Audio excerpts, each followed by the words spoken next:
Tout commence par un rituel anodin, un mardi matin brumeux, lorsque Chloé Delorme tourne la clé de contact et envoie un dernier SMS à sa mère promettant son arrivée pour le déjeuner. Ce message sera son ultime signe de vie car, quelques heures plus tard, la chaise qui l'attendait reste vide et son téléphone bascule directement sur messagerie. Ce silence soudain et inexplicable glace immédiatement le sang de ses proches, car Chloé est la ponctualité incarnée. En une fraction de seconde, une simple visite familiale se mue en une disparition inquiétante, laissant une famille entière suspendue à un fil d'espoir qui s'amenuise minute après minute. La logique policière s'impose d'elle-même et oriente tous les regards vers l'autoroute, ce long ruban de bitume où les tragédies frappent sans prévenir. Les gendarmes sont persuadés qu'elle a fait une sortie de route dans un virage dangereux ou qu'elle a croisé la route d'un prédateur sur une aire de repos isolée. Les hélicoptères survolent la zone. Les patrouilles scrutent chaque fossé, cherchant désespérément la carrosserie froissée de sa petite citadine. Tout le monde est convaincu qu'elle s'est volatilisée quelque part sur ce trajet de 200 km, victime de la fatalité routière ou d'une mauvaise rencontre loin de chez elle. Mais l'enquête prend une tournure absolument terrifiante 48 heures plus tard, lorsque les relevés du péage tombent comme un couperet sur les certitudes des enquêteurs. Les caméras sont formelles et la preuve est irréfutable. Le véhicule de Chloé n'a jamais franchi la barrière de sortie de la ville. Elle n'a jamais mis les roues sur cette autoroute. Elle ne s'est pas évaporée en chemin, car en réalité, elle n'est jamais partie. Le danger n'était pas sur la route, il était là, tout près, et Chloé est quelque part dans cette ville qui est devenue sa prison à ciel ouvert. Juste avant de plonger dans les zones d'ombre de cette affaire, j'ai besoin de vous pour une mission rapide. Dites-moi en commentaire depuis quelle ville vous regardez cette vidéo et l'heure qu'il est chez vous. C'est le meilleur moyen de prouver à l'algorithme que notre communauté d'enquêteurs est active partout dans le monde. Et surtout, si vous voulez soutenir la chaîne, cliquez sur s'abonner maintenant. On vise ensemble les 5000 passionnés et votre clic fait toute la différence pour la suite. C'est fait? Alors on retourne sur les traces de Chloé. Chloé Delorme est une jeune femme de 26 ans sans histoire, appréciée de tous pour sa douceur et sa fiabilité exemplaire au sein de son cercle d'amis. Elle travaille comme infirmière dans une clinique locale, un métier qui colle parfaitement à sa peau tant elle aime prendre soin des autres au quotidien. Ce matin d'octobre devait être une simple parenthèse de détente, un congé posé spécialement pour aller embrasser ses parents qui vivent dans le département voisin. Rien dans sa vie rangée ne l'a prédisposée à faire la une des journaux ou à devenir le visage d'un mystère insondable. Elle charge son sac de voyage dans le coffre de sa voiture, garée en bas de son immeuble, dans un quartier résidentiel calme où tout le monde se connaît au moins de vue. Les voisins interrogés plus tard diront n'avoir rien remarqué d'anormal ce matin-là, juste le bruit d'un moteur qui s'éloigne et le calme qui retombe sur la rue. C'est le genre de départ que l'on fait 1000 fois dans une vie sans jamais imaginer que ce sera le dernier. Chloé est seule à bord, confiante et sereine, avec pour seule compagnie la radio locale et la perspective d'un repas familial chaleureux. Mais à 150 km de là, l'ambiance change radicalement à mesure que les minutes s'égrènent sans voir arriver la petite voiture familière. Ses parents, d'abord patients, commencent à ressentir cette boule au ventre caractéristique des très mauvais pressentiments. Ils tentent de la joindre une fois, 2 fois, 10 fois, mais la sonnerie dans le vide est bientôt remplacée par la voix robotique de l'opérateur. Il n'est pas dans les habitudes de Chloé de ne pas donner de nouvelles, surtout lorsqu'elle est attendue pour un déjeuner qu'elle a elle-même organisé avec joie. Lorsque le soleil commence à décliner et que la nuit menace d'envelopper la région, le père de Chloé pousse la porte du commissariat pour signaler la disparition inquiétante de sa fille. Si les policiers tentent d'abord de temporiser en évoquant une panne de batterie ou un détour imprévu, l'insistance de la famille finit par déclencher les premières recherches officielles. Personne ne se doute encore à cet instant précis que cette disparition n'a rien d'une fugue ou d'un accident classique et que le compte à rebours macabre a déjà commencé depuis plusieurs heures dans l'ombre. L'atmosphère au domicile des parents de Chloé devient irrespirable, alors que l'après-midi avance sans le moindre signe de vie de leur fille unique. Le silence de son téléphone portable est une torture psychologique pour sa mère qui, les yeux rivés sur l'écran, espère désespérément voir apparaître le nom de Chloé. Chaque minute qui passe transforme l'inquiétude initiale en une certitude viscérale que quelque chose de grave est arrivé sur la route. Le père, un homme pragmatique d'ordinaire, arpente le salon en tentant de rationaliser la situation, mais ses arguments sur le trafic ou une panne de batterie sonnent de plus en plus faux à ses propres oreilles. Il décide finalement d'appeler les hôpitaux de la région, redoutant d'entendre la confirmation de leur pire cauchemar. Mais chaque standardiste leur répond la même chose. Aucune jeune femme correspondant au signalement n'a été admise aux urgences ce jour-là. Lorsque la police reçoit le signalement officiel en début de soirée, la machine judiciaire se met en branle, avec la lourdeur administrative habituelle des premières heures. Pour les officiers de permanence, il s'agit encore statistiquement d'une disparition volontaire ou d'un retard explicable, car Chloé est majeure et libre de ses mouvements. Cependant, face à la détresse palpable de la famille et au profil sans tache de la jeune infirmière, le procureur autorise rapidement une géolocalisation de son téléphone. Les résultats tombent, mais ils sont frustrants et imprécis. L'appareil a borné pour la dernière fois à 10h45, soit 15 minutes après son départ supposé, avant de s'éteindre brusquement. Cette zone de bornage couvre un large périmètre incluant son domicile et l'entrée de l'autoroute, n'offrant aucune indication directionnelle précise sur son trajet. La nuit tombe sur la région, enveloppant les recherches d'un voile d'obscurité qui complique considérablement la tâche des patrouilles envoyées sur le terrain. Les gendarmes parcourent l'itinéraire supposé de Chloé, phares braqués sur les bas-côtés, scrutant chaque fossé, chaque buisson écrasé, chaque trace de pneu suspecte sur le bitume. L'hypothèse privilégiée reste celle de l'accident en rase campagne, où une voiture peut facilement disparaître de la vue des autres automobilistes en dévalant un talus. Les parents, incapables de rester inactifs, prennent leur propre véhicule pour refaire le trajet en sens inverse, s'arrêtant sur chaque aire de repos, interrogeant des routiers ensommeillés et montrant la photo de leur fille à des inconnus, l'espoir chevillé au corps de trouver un témoin. Le lendemain matin, l'enquête monte d'un cran avec l'arrivée de renforts et le déploiement de moyens plus conséquents pour quadriller la zone de l'autoroute A43. Un hélicoptère de la gendarmerie décolle pour survoler les zones boisées et les champs qui bordent les voies rapides, à la recherche d'un reflet métallique ou d'une couleur discordante dans le paysage. Au sol, des équipes cynophiles sont engagées pour inspecter les aires de stationnement où Chloé aurait pu s'arrêter pour une pause technique. Les chiens reniflent les poubelles et les sanitaires, cherchant une trace olfactive récente, mais le vent et le passage incessant des voyageurs ont déjà brouillé les pistes potentielles. L'absence totale de débris ou de traces de freinage commence à intriguer les enquêteurs routiers qui, d'habitude, trouvent rapidement des indices lors d'une sortie de route. Les médias locaux s'emparent de l'affaire, diffusant en boucle le visage souriant de Chloé et la description de sa petite voiture grise, invitant tout témoin à se manifester.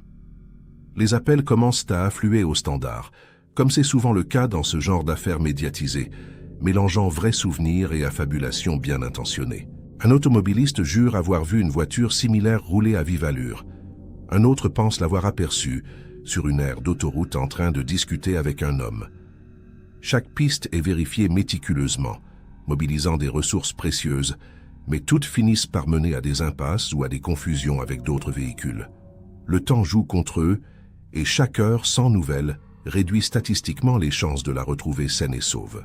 L'angoisse des proches se mue en une colère sourde face à l'absence de résultats tangibles après 24 heures de recherches intensives sur le terrain. Ils ne comprennent pas comment une voiture d'une tonne peut s'évaporer sur un axe aussi fréquenté sans que personne ne remarque rien. Les enquêteurs commencent à envisager des scénarios plus sombres, comme une agression par un faux policier ou un carjacking qui aurait mal tourné. Ils épluchent les fichiers des délinquants sexuels résidant à proximité des sorties d'autoroute, cherchant une coïncidence géographique troublante. La thèse de l'accident perd du terrain face à celle de l'intervention d'un tiers, transformant la recherche de secours en une véritable traque criminelle. Les gendarmes étendent leur périmètre de recherche, s'éloignant de l'autoroute, pour vérifier les routes départementales et les chemins de traverse que Chloé aurait pu emprunter en cas de bouchon. Ils interrogent les agriculteurs et les promeneurs, fouillent les granges abandonnées et les points d'eau isolés, ne laissant rien au hasard. La pression hiérarchique est forte pour résoudre ce mystère qui commence à émouvoir l'opinion publique nationale. Le portrait de la victime idéale, une soignante dévouée et aimée, mobilise les foules sur les réseaux sociaux où des groupes de recherche s'organisent spontanément. Mais cette agitation virtuelle ne produit aucun indice concret sur le terrain, et la voiture reste introuvable. Au terme du deuxième jour, la fatigue se lit sur les visages des enquêteurs qui ont passé 48 heures à retourner chaque pierre le long de cet axe routier maudit. Ils ont visionné des heures de vidéosurveillance des stations-service sans apercevoir une seule fois la silhouette de Chloé ou sa voiture. C'est une anomalie statistique. Sur un trajet de 2 heures, il est presque impossible de ne pas laisser une empreinte numérique ou visuelle quelque part. Le doute commence à s'insinuer dans l'esprit du capitaine en charge de l'enquête. Et si, depuis le début, il cherchait au mauvais endroit? Et si toutes ses ressources avaient été déployées sur une fausse piste monumentale? C'est alors que l'équipe chargée des réquisitions techniques reçoit enfin les retours officiels des sociétés concessionnaires d'autoroutes, une étape administrative souvent longue mais cruciale. Ils s'attendent à confirmer l'heure d'entrée de Chloé sur l'autoroute pour affiner le créneau de sa disparition et mieux cibler les recherches. L'officier ouvre le fichier sécurisé contenant les logs des badges de télépéage et les lectures automatiques de plaques d'immatriculation aux barrières de péage. Il fait défiler les lignes de données, cherchant l'immatriculation de la voiture grise, convaincu qu'elle apparaîtra dans les relevés de la matinée du mardi. Mais ce qu'il découvre va provoquer une onde de choc immédiate dans tout le service d'investigation. Les données sont formelles et ne souffrent d'aucune ambiguïté technique. Le véhicule de Chloé Delorme n'a jamais été enregistré à aucune barrière de péage ce jour-là. Ni à l'entrée de la ville, ni aux sorties intermédiaires, ni à la gare de péage finale. Le système, réputé infaillible, n'a tout simplement jamais vu passer sa voiture. L'officier relit 3 fois le rapport, vérifie qu'il n'y a pas d'erreur de saisie dans le numéro de plaque, appelle même le service technique de l'autoroute pour confirmation. La réponse est sans appel, elle n'est pas passée. Le silence se fait lourd dans le bureau des enquêteurs, alors que la terrible réalité s'impose. Chloé n'a jamais quitté la ville. Depuis 2 jours, ils cherchent un fantôme sur l'autoroute, alors que la victime est restée au point de départ. Cette révélation change totalement la nature de l'enquête et provoque un virage à 180 degrés dans la stratégie policière. Les équipes sur le terrain sont rappelées en urgence, les hélicoptères font demi-tour et l'attention se focalise brutalement sur la ville de résidence de Chloé. Ce n'est plus une disparition routière, c'est une disparition urbaine, potentiellement un enlèvement survenu dans les premières minutes de son trajet.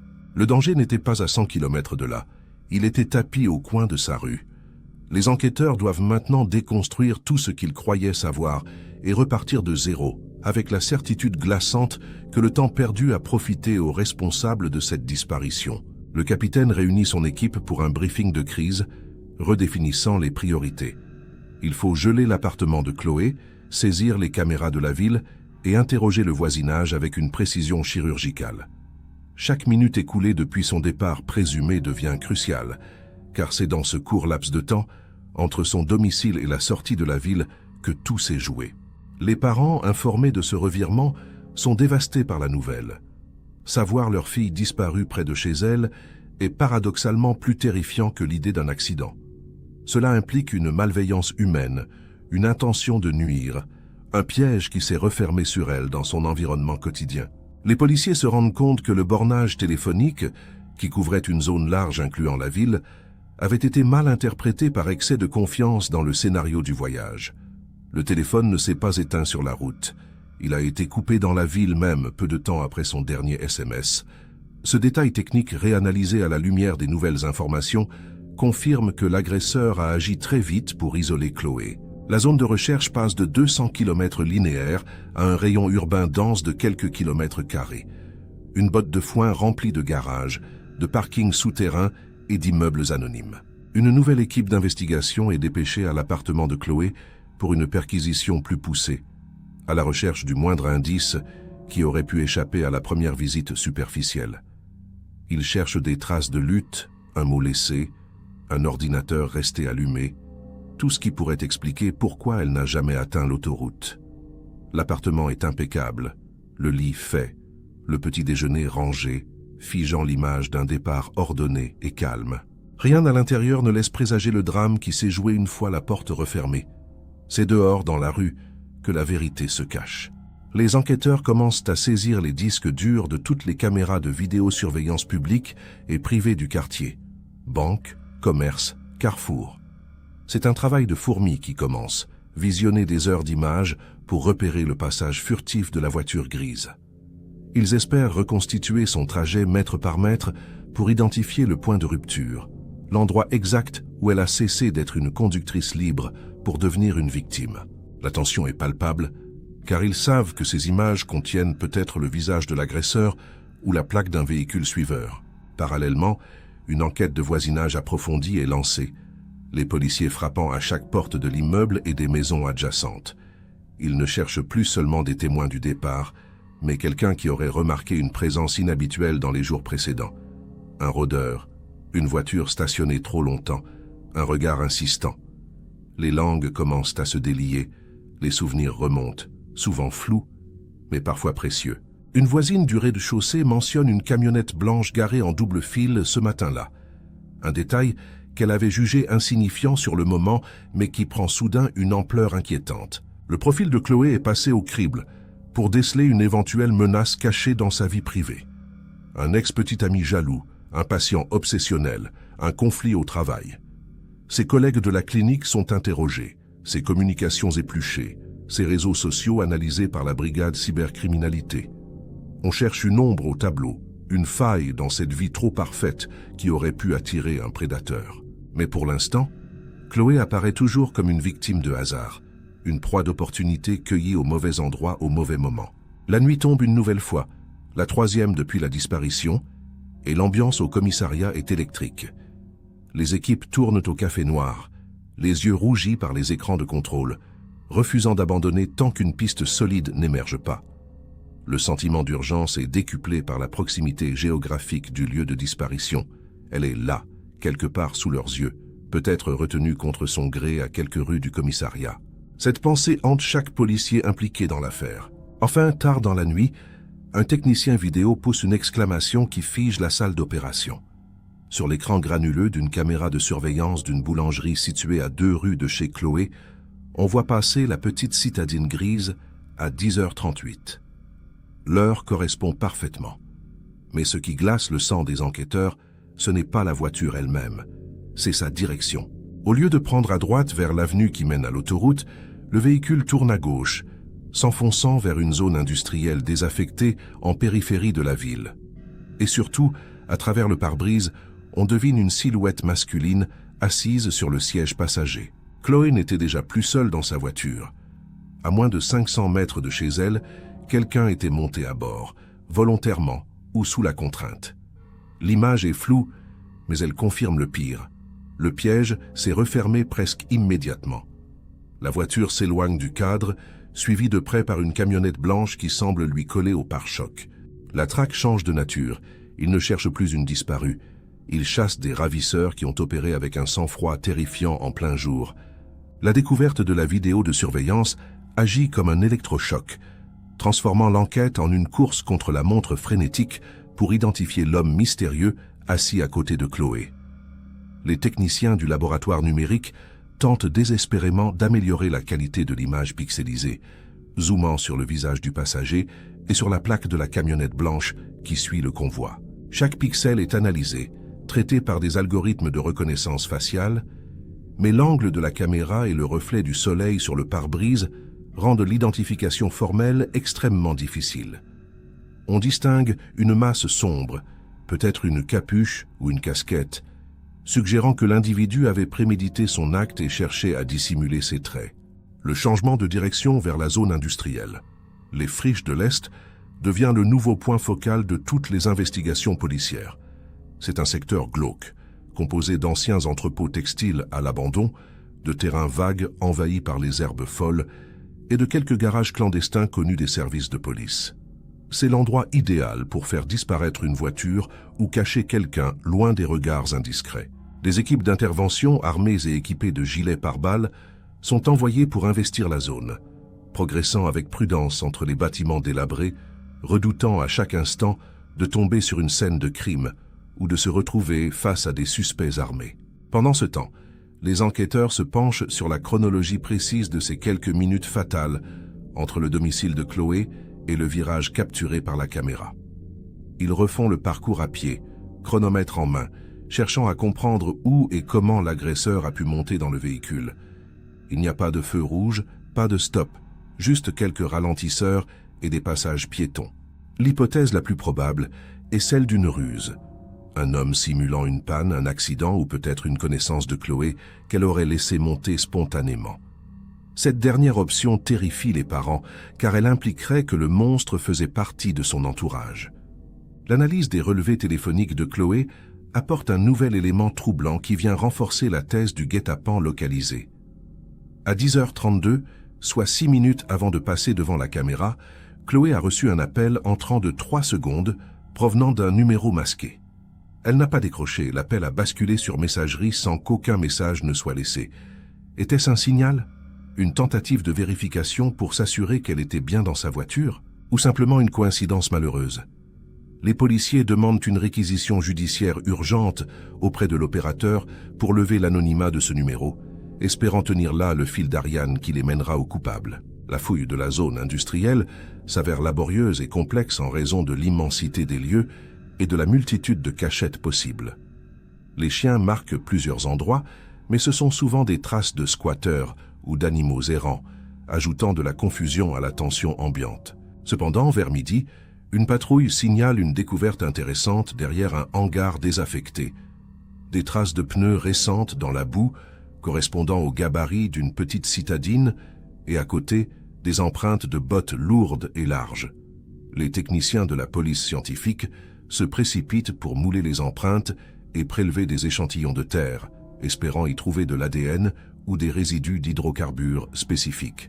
L'identification de la camionnette blanche aperçue sur la vidéo progresse enfin grâce à une autre caméra située plus loin sur l'avenue qui a capturé une image plus nette de l'arrière du véhicule. Il s'agit d'un vieux modèle utilitaire, souvent utilisé par les artisans ou les ferrailleurs, dont la plaque d'immatriculation est partiellement illisible, couverte de boue séchée. C'est une technique classique chez les délinquants pour éviter les radars automatiques, ce qui renforce l'idée d'une préméditation. Néanmoins, les 2 premiers chiffres du département et les lettres finales permettent de réduire la liste des véhicules suspects à une 50aine de modèles enregistrés dans la région. Les enquêteurs commencent à croiser cette liste de véhicules avec les fichiers des antécédents judiciaires, cherchant un propriétaire connu pour des faits de violence ou d'enlèvement. Un nom ressort rapidement. Mark L., un homme de 45 ans condamné par le passé pour des agressions violentes et vols de véhicules, résidant justement à quelques kilomètres de la zone industrielle. Son profil correspond à la brutalité supposée de l'acte. Une surveillance discrète est immédiatement mise en place autour de son domicile, une petite maison isolée en bordure de ville, entourée d'une haute clôture et d'un fatras de pièces détachées automobiles. L'équipe chargée de l'environnement numérique de Chloé découvre une faille potentielle dans sa sécurité. Une application de covoiturage installée sur son téléphone. Bien qu'elle ne l'utilisât que rarement, son profil était public et indiquait parfois ses trajets prévus. Avait-elle posté une annonce pour ce voyage chez ses parents? Après vérification, aucune annonce n'était active ce jour-là. Mais l'historique montre qu'un utilisateur au profil vide avait consulté sa page à plusieurs reprises dans la semaine précédant sa disparition. C'est une piste ténue, mais qui suggère une surveillance numérique, un stalking moderne, qui aurait permis à l'agresseur de connaître ses habitudes et peut-être son véhicule. La tension monte d'un cran lorsque les résultats de la levée d'anonymat du numéro masqué arrivent enfin sur le bureau du capitaine.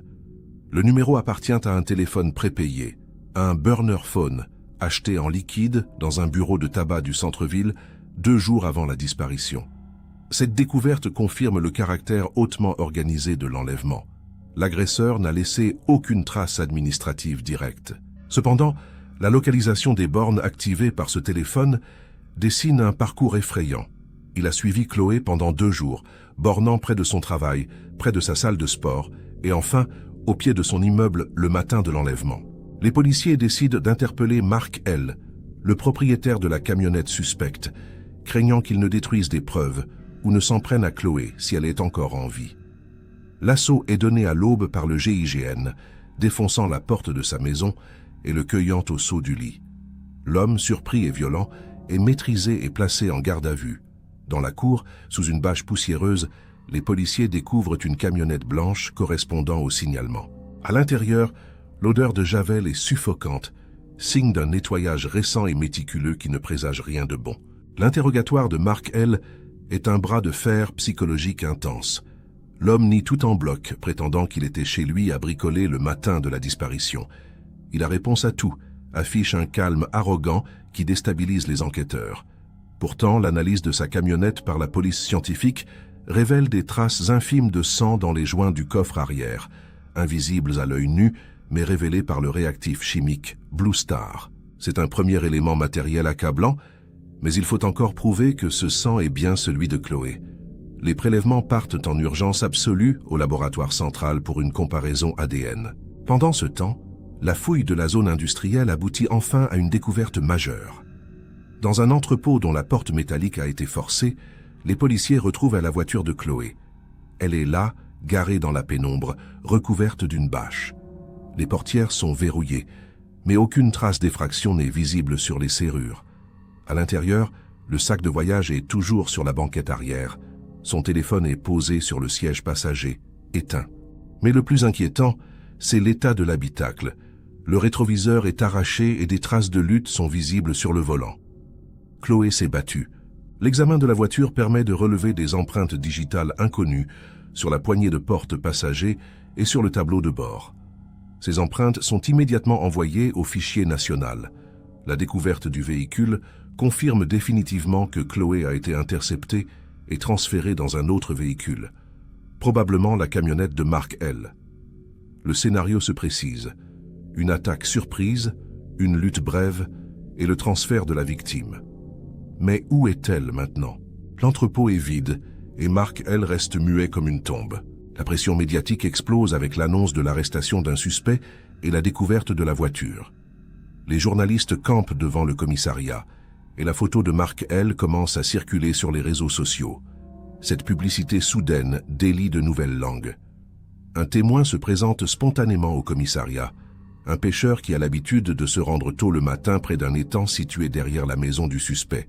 Il affirme avoir vu la camionnette blanche faire des allers-retours suspects vers une cabane de jardin isolée au bord de l'eau le jour de la disparition. Cette information offre une nouvelle zone de recherche précise, loin de la zone industrielle, sur un terrain privé appartenant à la famille éloignée du suspect.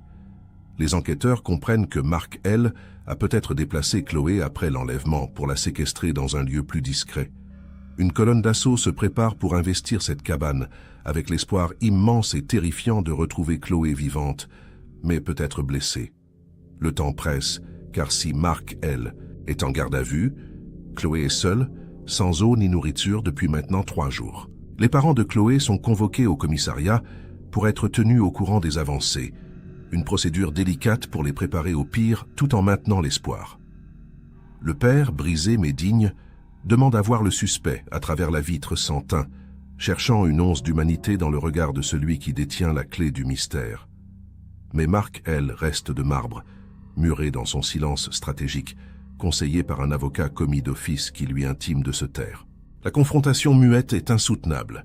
L'analyse ADN revient du laboratoire en un temps record. Le sang trouvé dans la camionnette est bien celui de Chloé Delorme.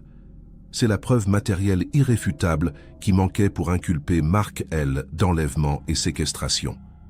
Mis devant le fait accompli, le suspect vacille pour la première fois. Son arrogance se fissure. Il demande une cigarette, baisse la tête et murmure une phrase qui glace l'officier en face de lui. « Elle n'était pas censée être là ce matin-là. C'était pas elle que j'attendais. » Cette phrase énigmatique ouvre une nouvelle perspective vertigineuse. Chloé aurait été victime d'une méprise, confondue avec une autre cible. Ou est-ce une ultime manipulation du suspect?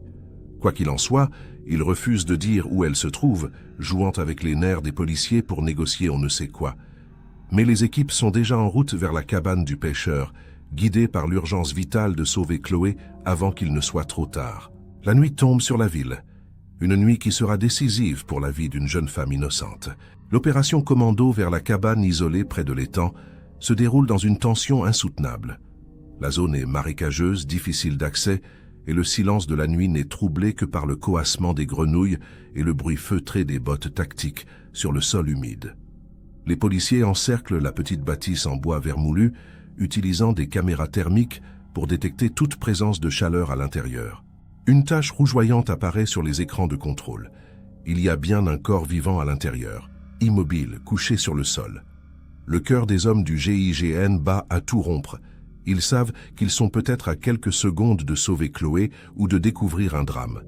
Au signal donné par radio, la porte est enfoncée dans un fracas de bois brisé. « Police, ne bougez plus !» Les lampes torches balaient l'intérieur exigu, révélant un décor sordide, un vieux matelas, des chaînes fixées au mur et une silhouette recroquevillée dans un coin. C'est elle. Chloé est là, vivante, mais dans un état de choc catatonique. Elle est ligotée, déshydratée, terrorisée. Mais elle respire. L'un des policiers s'approche doucement, lui parlant d'une voix apaisante pour ne pas provoquer de panique supplémentaire, et coupe les liens qui entravent ses poignets meurtris. Les larmes inondent le visage couvert de poussière de la jeune femme lorsqu'elle réalise que le cauchemar est enfin terminé. L'extraction de la victime se fait avec une infinie précaution.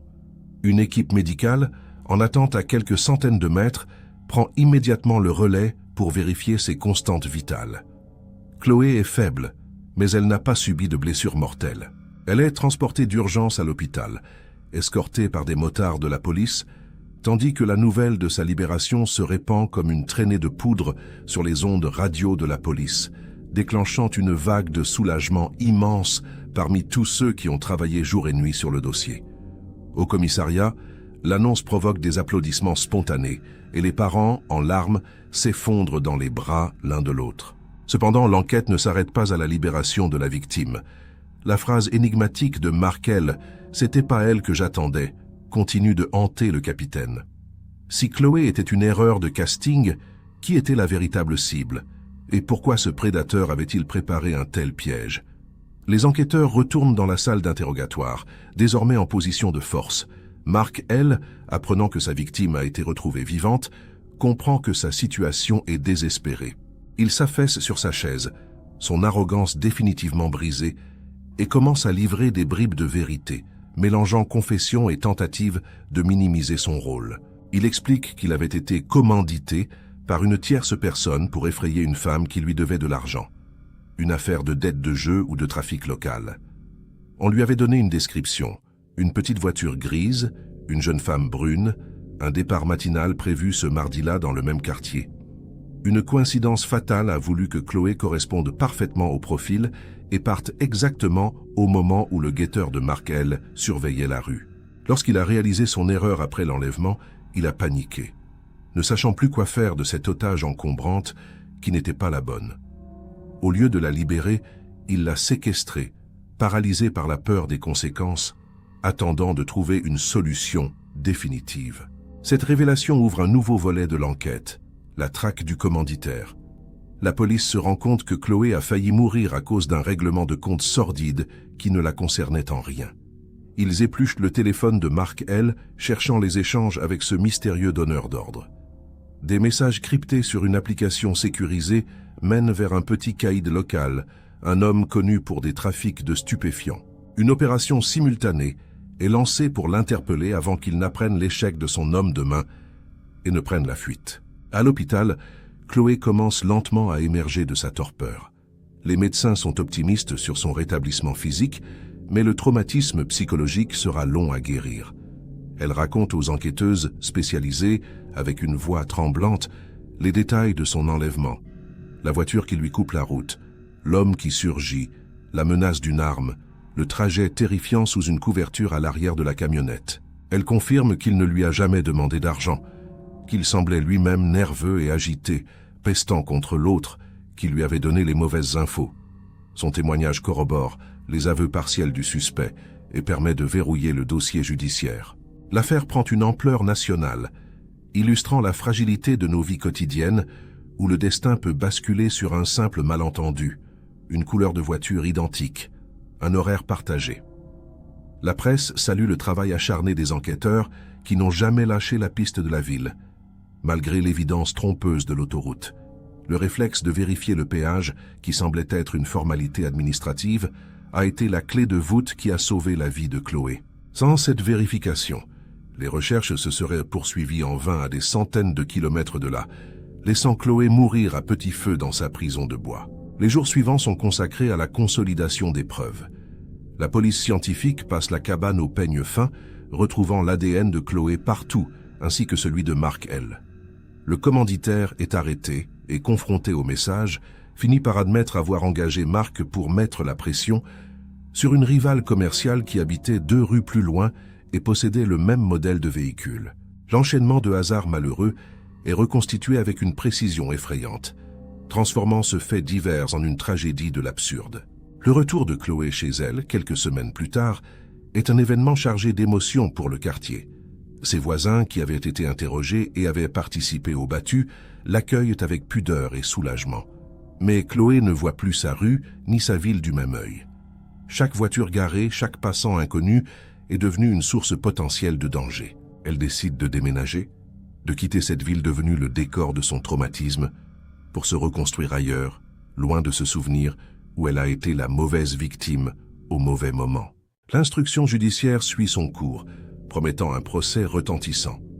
Mark L. et son commanditaire sont mis en examen pour enlèvement et séquestration en bande organisée, risquant la réclusion criminelle à perpétuité. La famille de Chloé se constitue partie civile, déterminée à ce que les responsables paient pour chaque seconde de terreur infligée à leur fille.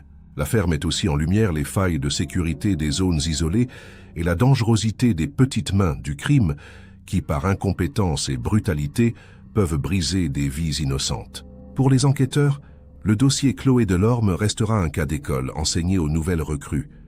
Ne croyez jamais ce que la logique vous dicte au premier abord. Vérifiez les faits, vérifiez les péages, vérifiez tout. La vérité est souvent là où on ne la regarde pas. Le capitaine qui a eu l'intuition de vérifier les logs autoroutiers reçoit une citation à l'ordre du mérite, mais pour lui, la seule récompense qui compte est l'image de Chloé retrouvant l'étreinte de ses parents dans le hall de l'hôpital. Mais l'histoire laisse une question en suspens dans l'esprit de tous. Combien d'autres disparitions non élucidées reposent sur des certitudes erronées? Combien de personnes cherchées au loin étaient en réalité tout près?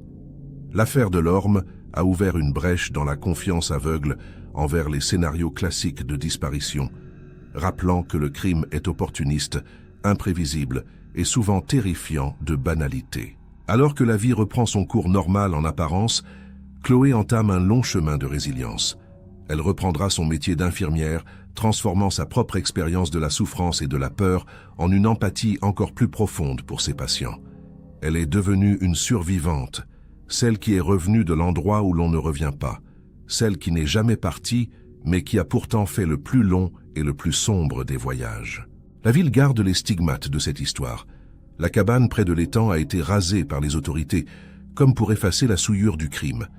Mais dans la mémoire collective, ce mardi d'octobre restera le jour où l'on a compris que l'horreur ne voyage pas toujours loin, elle peut attendre au coin de la rue, cachée derrière une vitre teintée, prête à frapper par erreur, par hasard, par malheur. L'affaire Chloé Delorme se clôture judiciairement, mais elle ouvre une réflexion profonde sur la sécurité et le hasard.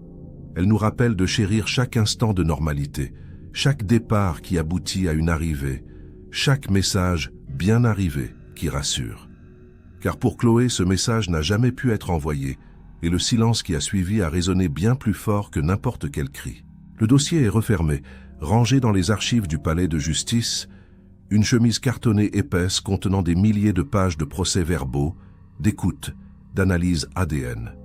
Mais à l'intérieur, c'est l'histoire d'un miracle moderne, d'une enquête qui a su défier les probabilités pour arracher une innocente aux griffes de l'oubli. Une victoire rare et précieuse contre l'ombre. La leçon finale de cette histoire est peut-être celle-ci. La technologie, les caméras, les bornages, tout cela est utile, mais rien ne remplace l'intuition humaine et la persévérance. C'est parce qu'un policier a refusé de croire à l'évidence de la route que Chloé est en vie aujourd'hui. C'est le triomphe du doute sur la certitude, de l'enquête sur la routine. Et tandis que le soleil se couche sur la ville, illuminant les rues où Chloé marche désormais libre mais marquée, on ne peut s'empêcher de penser à cette autre femme, la vraie cible, qui ignore peut-être encore aujourd'hui qu'elle a échappé au pire grâce à une erreur de couleur, un retard de 5 minutes ou un caprice du destin. 2 vies se sont croisées sans se voir, l'une sauvée par le hasard, l'autre brisé par l'erreur. Si le soulagement de retrouver Chloé vivante inonde le commissariat, une question obsédante persiste et empêche les enquêteurs de célébrer cette victoire. Pourquoi elle? La phrase lâchée par Mark L. lors de sa garde à vue « C'était pas elle que j'attendais » résonne comme une énigme macabre qu'il faut absolument résoudre pour clore le dossier. Le capitaine sait que tant que le commanditaire et la véritable cible ne sont pas identifiés, une menace plane encore dans les rues de la ville. Une cellule spéciale est maintenue active, focalisée non plus sur la recherche d'une disparue, mais sur la traque d'un fantôme qui tire les ficelles dans l'ombre. Les techniciens de la police scientifique retournent dans la camionnette blanche pour une seconde analyse encore plus poussée, cherchant le moindre indice qui pourrait relier l'homme de main à son donneur d'ordre. L'analyse du téléphone burner de Mark L. devient la pierre angulaire de cette seconde phase d'investigation. Bien que l'appareil soit un modèle basique acheté en liquide, les experts en cybercriminalité parviennent à extraire des fragments de données effacés dans la mémoire cache.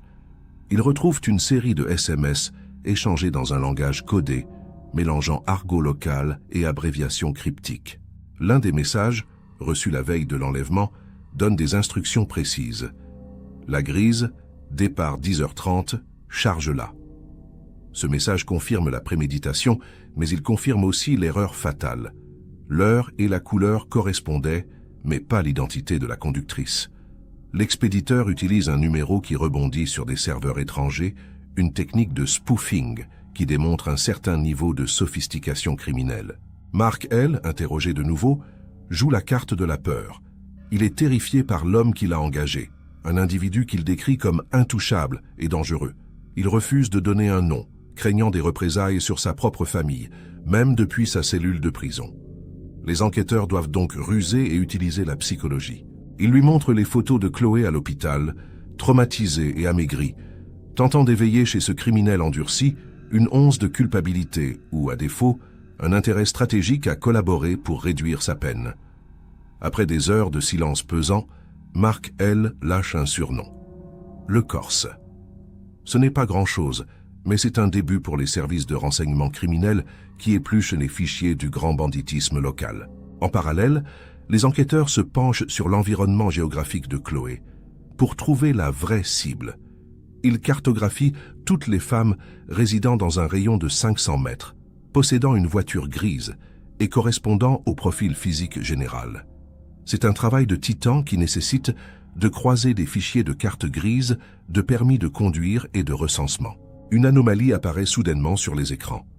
Une certaine Valérie B., résidant 2 rues derrière chez Chloé, possède exactement le même modèle de citadine, de la même année et de la même couleur.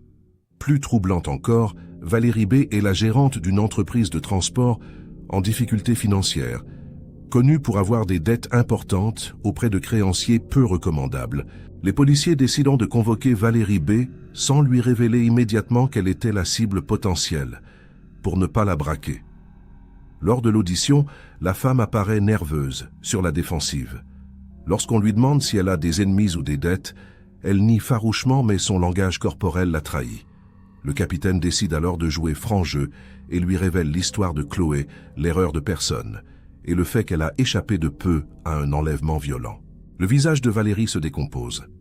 Elle s'effondre et avoue qu'elle subit des pressions depuis des mois, de la part d'un usurier local à qui elle doit 50 000 €. Elle devait payer ou subir les conséquences avant la fin du mois d'octobre. Le lien est fait. L'usurier en question est un homme connu des services de police, un certain Antoine M., surnommé effectivement le Corse dans le milieu, bien qu'il n'ait jamais mis les pieds sur l'île de Beauté. C'est un caïd de quartier qui tient le marché des prêts illégaux et des machines à sous clandestines. La police tient enfin son commanditaire, mais pour l'arrêter, il faut des preuves solides, car Antoine M. est prudent et ne se salit jamais les mains directement. Il faut prouver qu'il a donné l'ordre à Mark L., et le témoignage du ravisseur ne suffira pas devant un bon avocat. Il faut une preuve matérielle, un lien irréfutable entre les deux hommes. La surveillance se resserre autour d'Antoine M. Les enquêteurs placent des micros dans son bar habituel, écoutent ses conversations, surveillent ses allées et venues. Ils espèrent qu'il commettra une erreur, qu'il contactera Mark L. ou qu'il parlera de l'affaire. La patience est de mise car le suspect est méfiant. Cependant, L'arrestation de Mark L. l'a rendu nerveux. On l'entend se plaindre à un associé de l'incompétence du personnel et mentionner qu'il faut nettoyer les traces. Cette conversation, enregistrée par un micro directionnel, est la pièce manquante du puzzle. Elle ne cite pas nommément l'enlèvement, mais le contexte est accablant. Le procureur donne le feu vert pour l'interpellation d'Antoine M. Une opération d'envergure est lancée au petit matin pour cueillir le commanditaire dans sa villa cossue, financée par l'argent sale. L'homme est surpris dans son sommeil, loin de l'image du parrain intouchable qu'il veut se donner. Lors de la perquisition, les policiers trouvent dans un coffre-fort des reconnaissances de dettes signées par Valérie B, ainsi que plusieurs téléphones prépayés. L'analyse de l'un d'eux révèle qu'il a borné aux mêmes endroits et aux mêmes heures que le téléphone de Mark L lors des repérages. La boucle est bouclée. La technologie qui avait innocenté l'autoroute vient d'accabler le commanditaire. La confrontation entre Mark L et Antoine M dans les locaux de la police est un moment de tension extrême. L'homme de main, se sentant trahi et abandonné par son patron qui le traite de bon à rien devant les policiers, décide de tout déballer. Il raconte les réunions préparatoires, l'argent promis, les détails de l'ordre d'enlèvement. Il explique que la confusion est venue du fait que la voiture de Valérie B était au garage ce jour-là et qu'elle avait emprunté un autre véhicule, tandis que Chloé garait la sienne à la place habituelle de sa voisine. Un concours de circonstances incroyable, une comédie des erreurs qui a viré au drame absolu pour une innocente. L'affaire est désormais complète. La police tient les exécutants, le commanditaire, le mobile et la preuve de l'erreur sur la personne. Le dossier transmis au juge d'instruction est épais comme un dictionnaire. Il raconte comment la cupidité d'un usurier et la bêtise d'un homme de main ont failli coûter la vie à une jeune infirmière qui n'avait pour seul tort que de posséder une voiture grise et d'habiter au mauvais numéro. C'est une victoire éclatante pour la police judiciaire, mais elle laisse un goût amer, celui de la fragilité de nos existences face à la violence aveugle du hasard. Pendant que l'enquête se clôture, Chloé tente de se reconstruire loin des caméras et des questions. Elle a appris qui était la véritable cible, et cette information a été un second choc. Savoir qu'elle n'a été qu'un dommage collatéral, une erreur de dossier, lui donne le vertige. Elle n'était pas visée pour ce qu'elle était, mais pour ce qu'elle semblait être. Cette perte d'identité dans le regard de son bourreau est une blessure narcissique profonde, qu'elle devra soigner avec autant de soin que ses plaies physiques. Elle refuse de rencontrer Valérie B, ne voulant pas croiser le regard de celle qui, involontairement, a attiré la foudre sur elle. La reconstitution judiciaire est organisée quelques mois plus tard. Chloé, courageuse, accepte d'y assister, soutenue par son avocat. Elle veut voir ses bourreaux en face, dans un cadre contrôlé, pour reprendre le pouvoir sur sa propre histoire. Revoir la camionnette, refaire les gestes de l'enlèvement est une épreuve terrible, mais nécessaire pour la vérité judiciaire. Mark L mime les gestes avec une docilité effrayante, tandis qu'Antoine M refuse de sortir du fourgon cellulaire, niant toujours son implication malgré les preuves. Cette journée marque une étape cruciale vers le procès qui s'annonce retentissant. Les médias, friands de ce genre de rebondissement, titrent sur l'enlèvement par erreur ou le calvaire de l'infirmière. L'histoire fascine, car elle touche à une peur primale, celle d'être au mauvais endroit au mauvais moment. Chloé devient, malgré elle, une icône de la résilience, recevant des milliers de lettres de soutien de tout le pays. Mais elle ne les lit pas toutes. Elle se concentre sur une seule chose, se préparer à affronter le box des accusés et à dire sa vérité, non pas en tant que victime d'une erreur, mais en tant que survivante d'un crime. La date du procès est fixée 2 ans après les faits, devant la cour d'assises. Ce sera l'épilogue judiciaire d'une affaire qui a marqué la région. Les avocats de la défense fourbissent leurs armes, tentant de minimiser la responsabilité du commanditaire en plaidant l'excès de zèle de l'homme de main. L'accusation, elle, veut faire de ce procès un exemple contre la violence mafieuse qui pourrit la vie des quartiers. Tout est en place pour que la justice passe, sous le regard attentif d'une ville qui n'a rien oublié.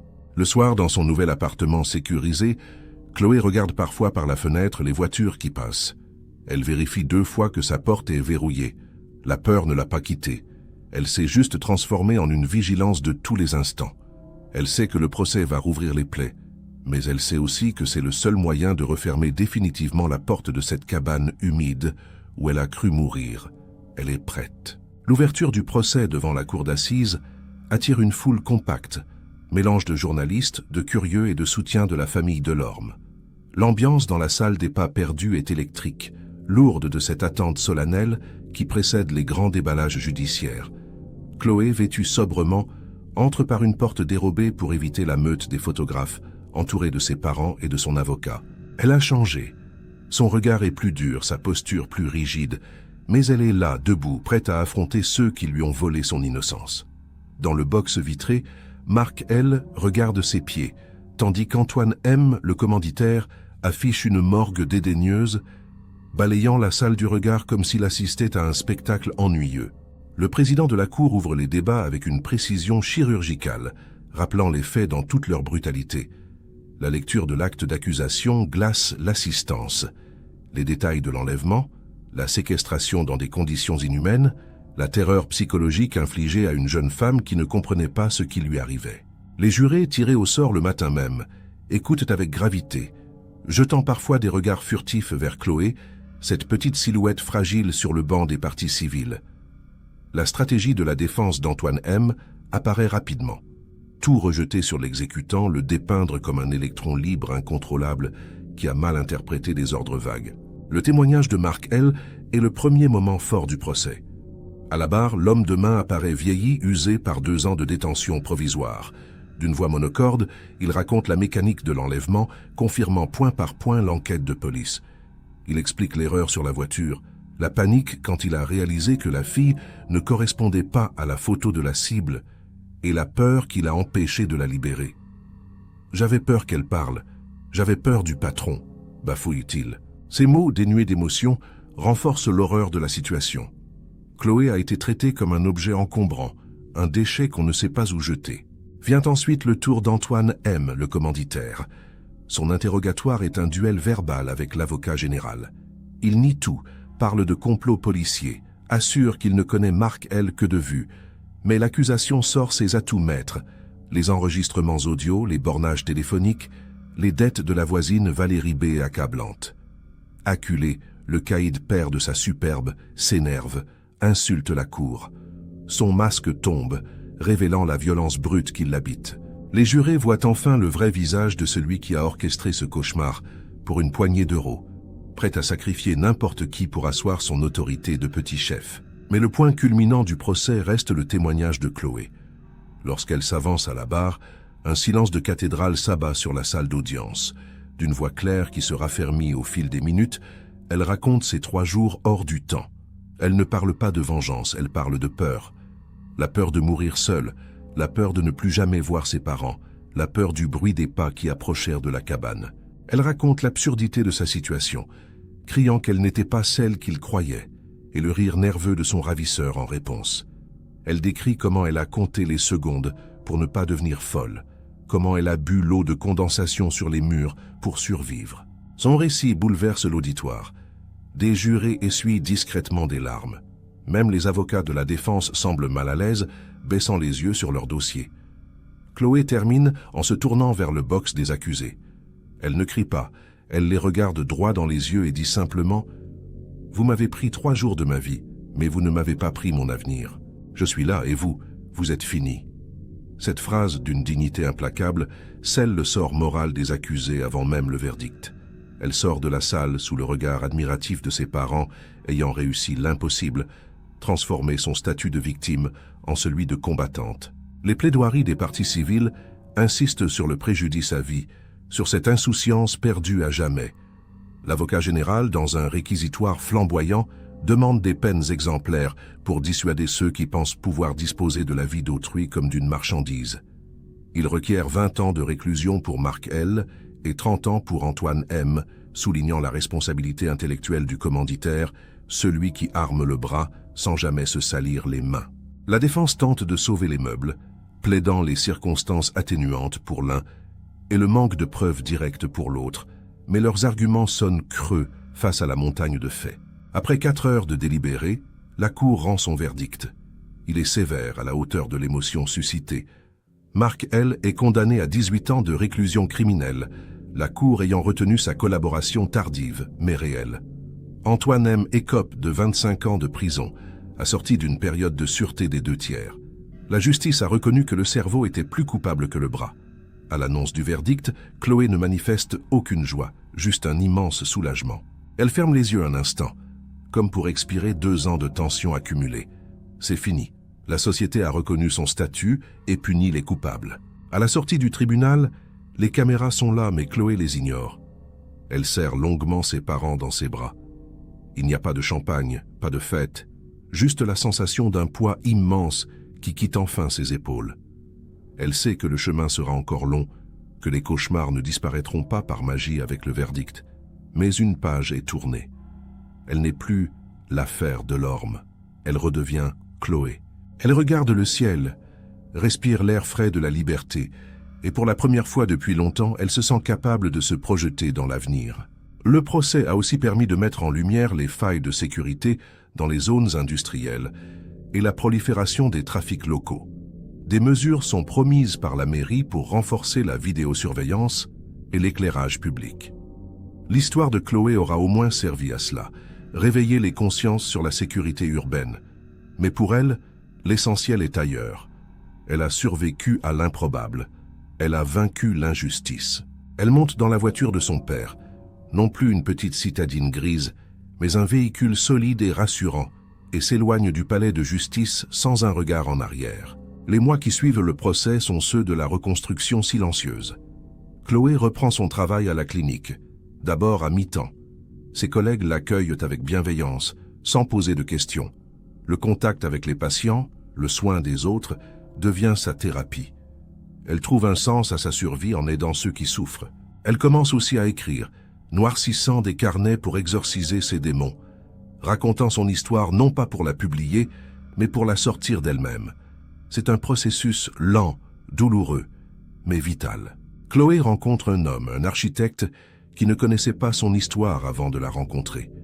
Avec lui, elle réapprend la confiance, la possibilité d'être touchée sans peur, d'être aimée pour ce qu'elle est, et non plainte pour ce qu'elle a subi. Elle ne lui cache rien, mais refuse que son passé définisse leur relation. Ils parlent de voyage, de projets, de vie. Elle reconstruit sa normalité, brique par brique, avec une détermination farouche. Elle a compris que la meilleure vengeance contre ceux qui voulèrent la détruire est d'être heureuse. 1 an après le verdict, Chloé retourne sur les lieux de son enlèvement, non pas à la cabane, mais dans sa rue. Elle regarde l'endroit où sa voiture était garée. Elle ne ressent plus la panique, juste une tristesse mélancolique pour la jeune femme insouciante qu'elle était ce matin-là.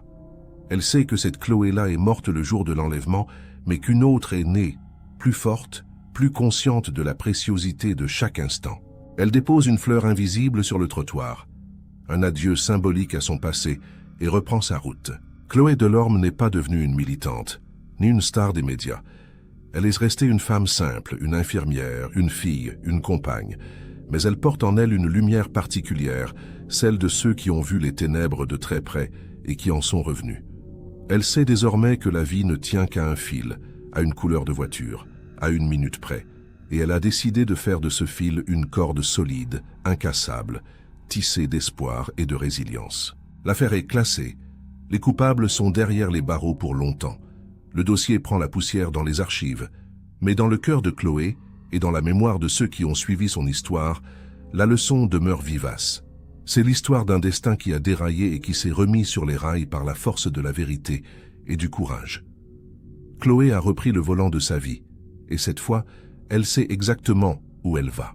L'histoire de Chloé Delorme restera gravée comme l'une des énigmes les plus singulières des annales judiciaires récentes, non pas par la complexité du crime, mais par l'ironie glaçante de sa résolution.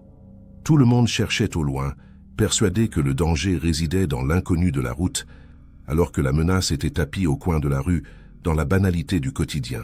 Ce simple relevé de péage, ce non-événement technologique, a été le grain de sable qui a fait dérailler une mécanique criminelle pourtant bien huilée.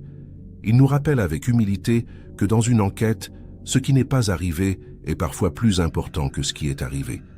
L'absence de traces est en soi la trace la plus visible. Au-delà de l'aspect policier, ce récit est une méditation sur le hasard et la fatalité. Il y a quelque chose de vertigineux à penser que 2 vies, celle de Chloé et celle de sa voisine, se sont jouées à pile ou face sans qu'elle n'en sache rien. L'une a vécu l'enfer destiné à l'autre, par une simple confusion de carrosserie. Cela nous force à regarder notre propre quotidien différemment, à réaliser la fragilité de notre sécurité, qui repose parfois sur des détails aussi insignifiants qu'une plaque d'immatriculation ou un horaire de départ. Nous sommes tous potentiellement la mauvaise victime de quelqu'un d'autre, marchant sans le savoir au bord d'un précipice invisible. Pourtant, c'est sur une note d'espoir que se referme ce dossier. Car si le mal a frappé par erreur, la justice, elle, a frappé avec précision.